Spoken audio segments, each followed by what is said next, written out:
السلام علیکم ناظرین، پاک ویدر اینڈ ایگریکلچر میں آپ کو خوش آمدید کہتے ہیں۔ موجودہ مغربی سسٹم کی بات کریں تو وہ اس وقت محدود ہوتا نظر آ رہا ہے۔ اس کے زیر اثر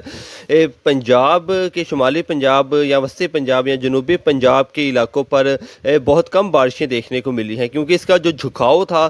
وہ شمالی پاکستان کے جو شمالی علاقے ہیں اس طرف تھا، جس میں خیبر پختونخوا کے بلند پہاڑی علاقے، گلگت کشمیر اور بلوچستان کے علاقوں پر تھا۔ اس کے علاوہ اگر باقی سسٹم کی بات کریں تو اس کا جو اثر انداز ہے وہ پنجاب پر اس طرح نہیں ہوا جس طرح پچھلا سسٹم ہوا تھا۔ تاہم اس وقت جو موجودہ مغربی سسٹم ہے وہ خیبر پختونخوا میں موجود ہے، جو کہ آج اور آنے والے 12 سے 24 گھنٹے بارشوں کا سبب بنے گا۔ اس کے علاوہ بلوچستان کے علاقے ہیں، یہاں پر بھی آنے والے 12 سے 24 گھنٹے بارشوں کے امکانات موجود ہیں۔ اس کے علاوہ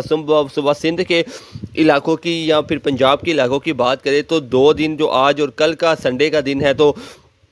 تیز دھوپ آپ کو نظر آئے گی۔ تاہم اگر بات کریں اپریل کے آخری 10 دنوں کی، 21 سے 28 اپریل کی، تو 1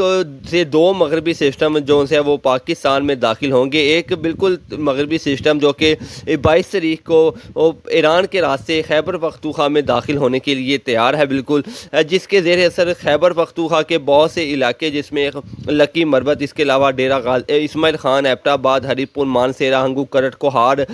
شانگلہ، سوات، چترال، مردان، سوابی، مالاکنڈ اور بجور کے علاقے شامل ہیں۔ ان علاقوں پر بارشیں دیکھنے کو ملے گی۔ اس کے علاوہ اس کے بعد ایک اور مغربی سسٹم جو کہ 24 سے 27 اپریل تک صبح سندھ کے بھی چند ایک علاقے، اس کے علاوہ بلوچستان کے بہت سے علاقے، جس میں کوئٹہ، ناصر آباد،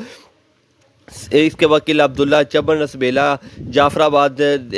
ڈیرہ بٹکی، موسیٰ خیل، گوادر، پنجگور، تربت اور قلعہ سیف اللہ کے علاقے شامل ہیں۔ ان علاقوں پر بھی بارشوں کا سبب بنے گا۔ تاہم اگر اپریل اوورحال پاکستان کی بات کریں تو اپریل کے جو آخری 10 دن ہیں، اس دوران بھی وقفے سے بادلوں کا جو آنا جانا ہے وہ پاکستان کے زیادہ تر علاقوں پر لگا رہے گا، جس کے زیر اثر بہت سے علاقوں پر تیز بارشیں اور اس کے علاوہ گرج چمک کے ساتھ بہت سے علاقوں پر ژالہ باری بھی متوقع ہے۔ اگر پنجاب کے حوالے سے بات کریں آنے والے 5 سے 6 روز کی، تو پنجاب کے شمالی پنجاب کے علاقوں کو بھی 2 مغربی سسٹم ہیں وہ متاثر کریں گے، جس میں مری، اٹک، راولپنڈی، چکوال، جہلم، منڈی، بہاؤالدین، حافظ آباد، وزیر آباد، سیالکوٹ کے علاقے شامل ہیں۔ ان علاقوں پر بھی آنے والے جو اپریل کے 10 روز ہیں، یہاں پر 2 مغربی سسٹم اس کو متاثر کریں گے اور ان علاقوں پر بھی بارشیں متوقع ہے۔ اس کے علاوہ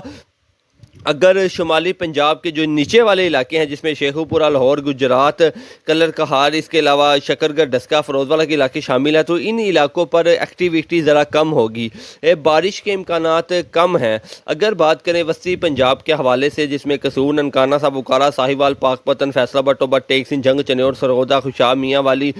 کے علاقے شامل ہیں، تو ان علاقوں پر بھی جو اپریل کے 10 روز ہیں آنے والے، اس میں 2 مغربی سسٹم اس میں متوقع ہیں اور بارشوں کا جو بادلوں کا آنا جانا ہے یہ لگا رہے گا۔ تاہم جہاں پر بادل گہرے ہوں گے وہاں پر بارش بھی متوقع ہے۔ اس کے علاوہ جنوبی پنجاب کے حوالے سے بات کریں اگر، تو آنے والے 12 سے 24 گھنٹے اگر جنوبی پنجاب کے تمام تر جتنے علاقے ہیں یہ صاف اور خشک رہیں گے، کسان حضرات اپنی جو معمول کی سرگرمیاں ہیں اس کو جاری رکھیں۔ تاہم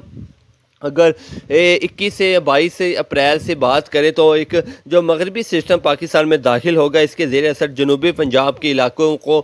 بارش مہیا کرنا تو مشکل ہے، تاہم بادلوں کا جو آنا گانا ہے وہ لگا رہے گا۔ تاہم جہاں پر گہرے بادل ہوں گے جنوبی پنجاب کے علاقوں پر، یہاں پر بارش دیکھنے کو ملے گی۔ اس کے علاوہ گلگت کشمیر کے علاقوں کی بات کریں تو اپریل کے جو 10 دن ہیں، اس میں 3 مغربی سسٹم جو گلگت کشمیر کے علاقے ہیں یہاں پر متاثر ان علاقوں کو کریں گے اور گلگت کشمیر کے علاقوں کو، اس کے علاوہ خیبر پختونخوا کے علاقوں کو اچھی بارش ہے وہ اپریل کے 10 دنوں میں 3 مغربی سسٹموں سے دیکھنے کو ملے گی۔ جیسے جیسے یہ مغربی سسٹم پاکستان میں داخل ہوں گے، اگر پنجاب میں بارشوں کی تو زیادہ توقع نہیں ہے، تاہم ٹھنڈی ہوائیں مغرب کی چلنے کی وجہ سے موسم بڑا خوشگوار رہے گا۔ دن کے وقت اگر بات کریں تو دھوپ ہوگی، تیز دھوپ ہوگی پنجاب کے علاقوں پر آنے والے 5 سے 6 روز، تاہم ٹھنڈی ہوائیں جو ہیں مغرب کی طرف سے آئیں گی، جس کے زیر اثر آپ کو کبھی بادل تو کبھی دھوپ تو کبھی ہوائیں نظر آئیں گی۔ تاہم بارشوں کی جو ابھی پیشن گوئی ہے وہ ابھی کنفرم نہیں ہے پنجاب پنجاب کے حوالے سے، تاہم اگر گلگت کشمیر کے علاقے، خیبر پختونخوا اور بلوچستان کے علاقوں کی بات کریں تو جو مغربی سسٹم ایران کے راستے پاکستان میں داخل ہوں گے آنے والے دنوں میں، یہ بڑے تگڑے سسٹم ہے اور یہ پنجاب کی حدود تک آتے آتے کمزور ہو جائیں گے، اس لیے پنجاب کے بارے میں ابھی کنفرم رپورٹ نہیں ہے۔ تاہم اگر بات کریں گلگت کشمیر کے علاقوں کی تو یہاں پر اچھی برف باری بھی دیکھنے کو ملے گی۔ اسکردو کی بات کریں یہاں پر نہران کا گانج، سیف الملوک، شگرا، سیری پائے، تو ان تمام تر علاقوں پر موسم سرما کی جو اچھی برف باری وہ آنے والے دنوں میں ریکارڈ کی جائے گی، اور میں بھی آنے والے دنوں میں یہ آخری ہے، بالکل مغربی سسٹم پاکستان سے رخصت ہونے کے لیے تیار ہے۔ اس کے بعد پری مونسون کا آغاز ہونے کے لیے جا رہا ہے، جس کی اپڈیٹ ہم آپ کو وقت کے ساتھ ساتھ دیتے رہیں گے۔ اگر آپ ہمارے چینل پر نئے ہیں تو آپ سے گزارش ہے چینل کو سبسکرائب لازمی کر دیا کریں۔